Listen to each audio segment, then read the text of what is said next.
প্রচণ্ড রোদ আর অস্বস্তিকর গরমে পড়ছে রংপুর বিভাগ।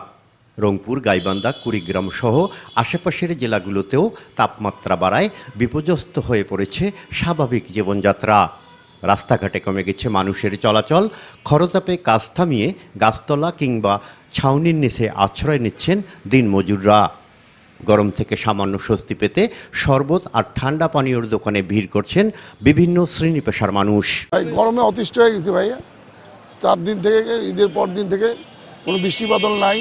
হ্যাঁ, ইলেকট্রিসিটি থাকে না, রাতে ঘুমাইতে পারি না। ভাই এমন গরম পড়ছে ভাই, ভাড়াও নেই, যাত্রীও নেই ভাই, কি করি খামো ভাই। এমন হচ্ছে বাসা থেকে বেড়ায় মুশকিল হয়ে যাচ্ছে, মানে এমনটা গরম, সেই গরমে মানে রাস্তায় বেড়ালে রোদের তাপ, সেই তাপ মানে গায়ে প্রচণ্ড মনে করে সূর্যের তাপ লাগতেছে, গরম প্রচণ্ড, কবে যে ঠান্ডা হবে। মৌসুমী বায়ু দুর্বল থাকায় বৃষ্টি কম, তবে আগামী 24 ঘন্টায় বৃষ্টির সম্ভাবনা আছে। বৃষ্টি হলেই কিছুটা কমতে পারে তাপমাত্রা, জানালেন আবহাওয়ার এই কর্মকর্তা।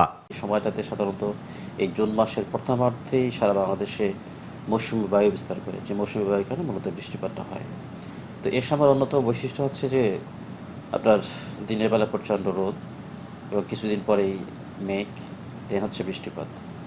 যদি কখনো বৃষ্টিপাতটা যথাসময় না হয় তাহলে বাতাসে জলীয় বাষ্পের উপস্থিতিটা বেড়ে যায়, তখন ভ্যাপসা গন্ধ অনুভূত হয়। যেমন এখন এই সময়টাতে কন্টিনিউ করতেছে, বাতাসে জলীয় বাষ্পের উপস্থিতির পরিমাণ বেশি হওয়ার কারণে এখন ভ্যাপসা গরম লাগতেছে।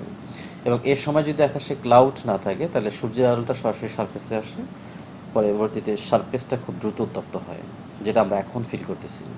এই অবস্থাটা আরও আগামী 4 তারিখ পর্যন্ত কন্টিনিউ করার সম্ভাবনা আছে। 4 তারিখ থেকে আকাশে মেঘ আসবে এবং ধীরে ধীরে মেঘের পরিমাণ বৃদ্ধি পাওয়া।